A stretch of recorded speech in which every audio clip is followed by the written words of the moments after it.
In this video, you're going to see me attempt to spend $100 on street food in one of Saigon's famous night markets. The name of this market is Ho Te Gai. This market is mainly on one big street that is completely lined with different food stalls. It's become so popular now that anywhere you can fit a mini kitchen, people are putting food and selling food. It is 5:40 p.m. right now, and so the sun is going to keep going down and more food vendors are going to come out, as well as hungry patrons. I'm very excited. Let's do this.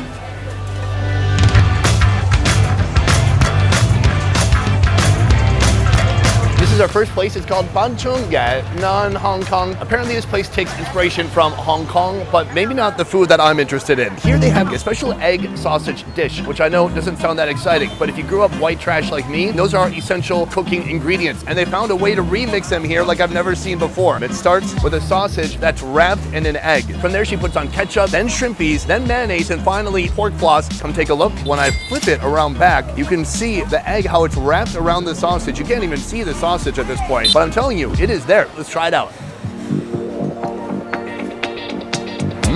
Wow, so much happening. My mind is full of confusion. The sausage is super soft, almost like a pate. And then the sauce, it's sweet, it's savory. You get a little bit of texture from the shrimp in there. I'm gonna try taking a little bit of a smaller bite this time. Sausage, egg, you get the texture from both, you get the flavor from both. The strength of Vietnamese street food is in the creativity and the innovation. Always coming up with new stuff, because you don't need a ton of money to create really interesting, delicious street foods. I love it. This is our first food. We are just getting started. Let's keep going.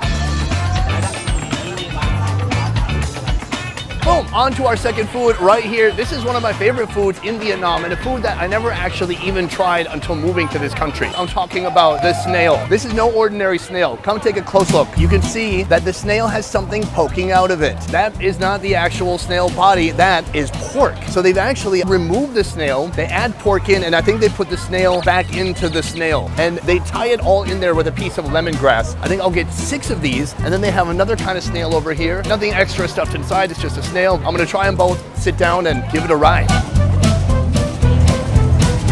Right here, 2 types of snails. I'm very excited because I haven't had snails for a long time. Right here we have a fresh water snail. This is from the Mekong Delta. She put a bunch of different stuff in there. We've got ginger, chilies, some different herbs. Before she even gives it to you, she boils it in coconut water, which is a very Mekong Delta thing to do. Oh, this is what we want right here. See, that's the meat right here, and that is the little poop sack on the bottom, and you can eat all of that.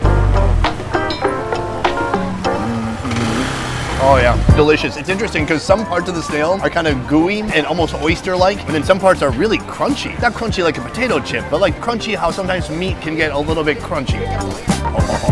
Even with no fish sauce, quite delicious, and you can actually taste the coconut water that she boiled it in. Next up, right here, this is the pork snail. When you pick it up, oh, these are stuck together. In order to take it out, they've tied some lemongrass here. So you get the lemongrass, you hold it on both sides, and you pull. Buried inside all that meat is the actual snail itself. Very cool, very creative. I'm gonna try it out without any sauce. Let's go for it. You taste the lemongrass and this beautiful pairing of just juicy, savory pork. But then inside of that is that crunchy, delicious snail. 2 things you wouldn't think would go together well. You don't exactly picture a pig and a snail holding hands, walking down the beach together. They don't seem like they'd be star-crossed lovers. But in this instance, those 2 ingredients go together incredibly well. I'm gonna dip the rest of this in this fish sauce. Oh, it's glistening. Fireworks. That is incredible. Next food, let's go. We have just stumbled upon our next food right here. Oh my gosh, the pan is hot. She is frying some of this batter right now. So this is a rice batter that she's putting into this tin. This is a dish called Ban Kat. It's very famous in a city called Vung Tau, but here she's kind of remixed and made her own version of it. So right now she's putting in these little quail eggs into each one, and then you get to pick other toppings that you want inside your little fried cup. So she's putting in some artificial crab legs, some shrimp. Right now she's adding in some pork to some of the cups, then scallion oils of scallion on top of everything. From there, crispy fried onions.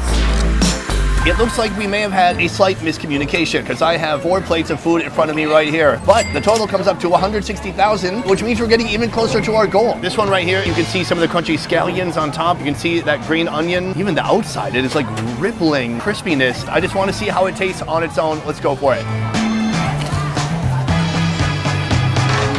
It's almost like a little creamy inside. On the outside, ultra crunchy, crispy. You can taste a little bit of the meat. You can taste the egg in there. But I gotta say, there's almost no flavor here. The flavor is really gonna come from any of the herbs you put on it or this Houghton fish sauce right here. And that has, I believe, some pickled radish. So the next move is to grab one and really completely submerge it in this sauce.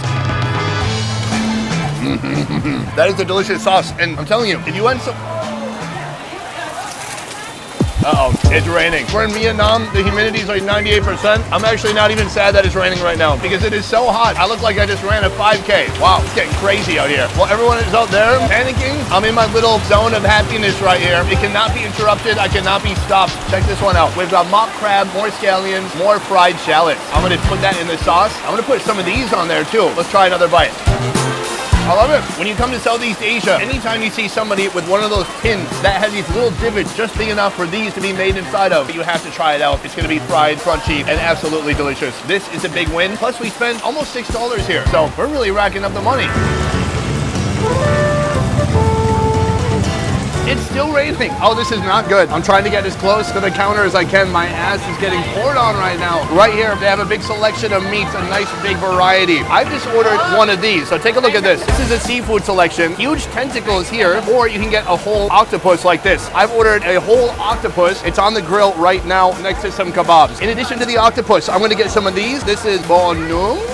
Beef that's been grilled, and they squeeze it on some lemongrass like that. So it's already cooked. They're just gonna reheat it. And then I think we'll try this too, because it's not something you see every day in Vietnam. This is called bo la lot. This is beef, and it is wrapped up in a la lot leaf. Right here, this is what the bo la lot looks like before it is grilled. He's putting some oil on there and then transferring it to the grill, and that is gonna cook up beautifully. All right, let's go. I am soaked.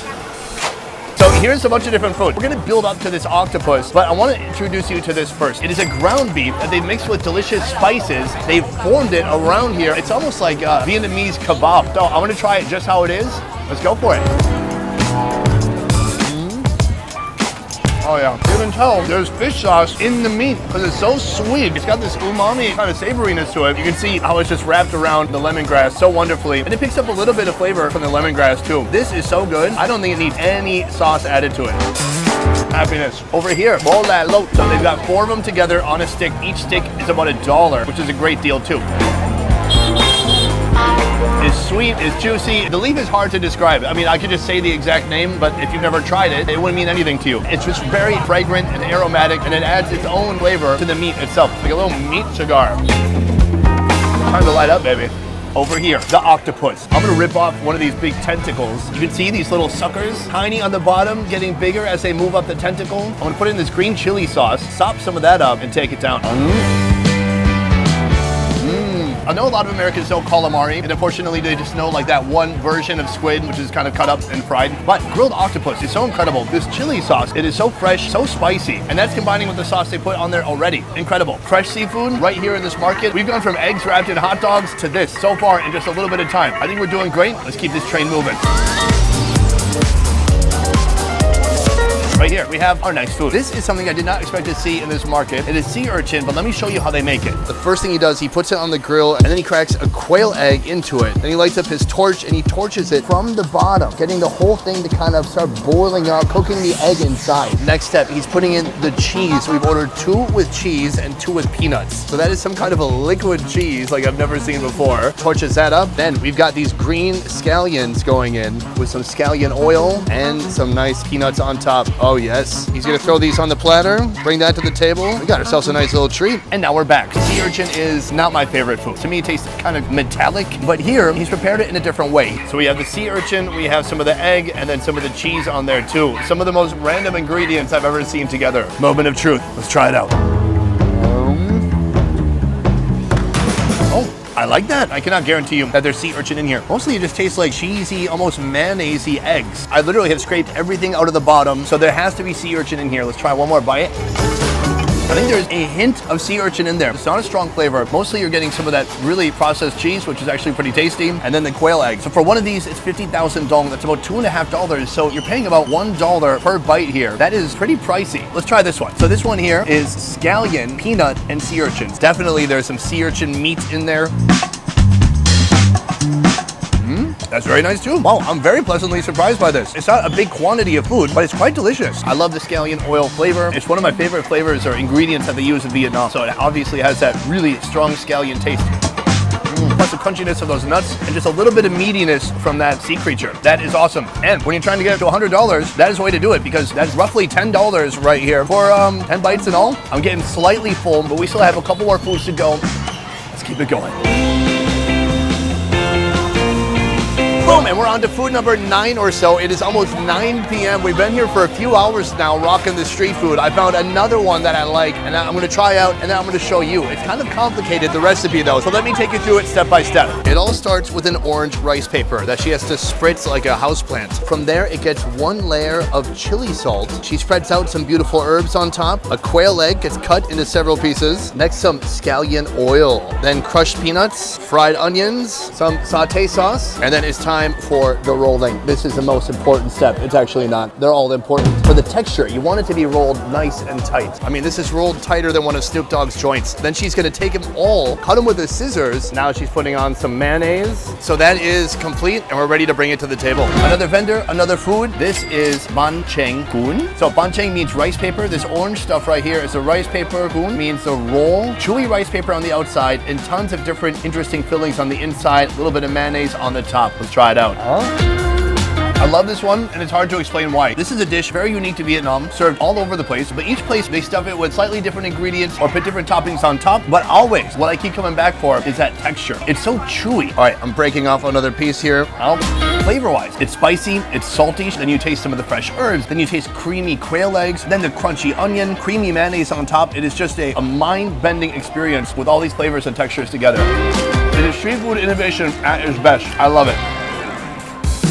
All right, folks, this is our last food for the evening. It is coming up on 10 p.m. and I simply cannot stuff any more food inside of me. Here, this is something famous in Vietnam and something you won't find in a lot of places outside of here because they look at sweets and desserts a little bit differently. First of all, avocado. It's blended up into a puree. On top of that, coconut 3 ways. Coconut ice cream, a sweet shredded coconut, and then a super crispy coconut on top mixed with some crunchy, salty peanuts. It's awesome, it's refreshing, and it's 30,000 dong, less than $1.50. Some ice cream, some of the shredded coconut. It's gonna take some work to even get to the avocado, but that is looking nice.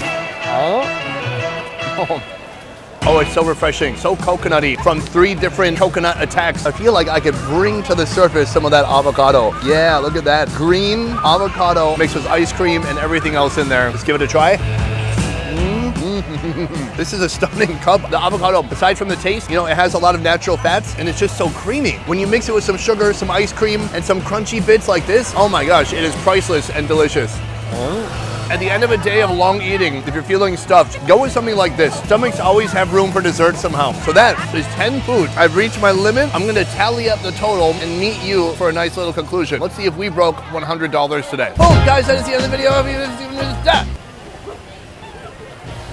I didn't even say anything. Today I've eaten over 10 foods, but does that amount of money equal over $100? We're tabulating now. There's tabulating sound effects. The final amount is not enough. I just don't want you to think this is some kind of gimmick, the $100 thing. I am so convinced in my next 3 videos where I attempt the $100 challenge, I swear I'm gonna make it happen. This street right here in particular that we've been on all night is good, clean, fun, lots of food, affordable prices. This is one of my most favorite places to go at night in Vietnam if you don't mind being wet the whole time. I didn't even pee my pants. That's literally all rainwater and sweat water. Guys, that is it for this one. Thank you so much for watching. I will see you next time. Peace. All right, that is it. I gotta find an umbrella or dry clothes.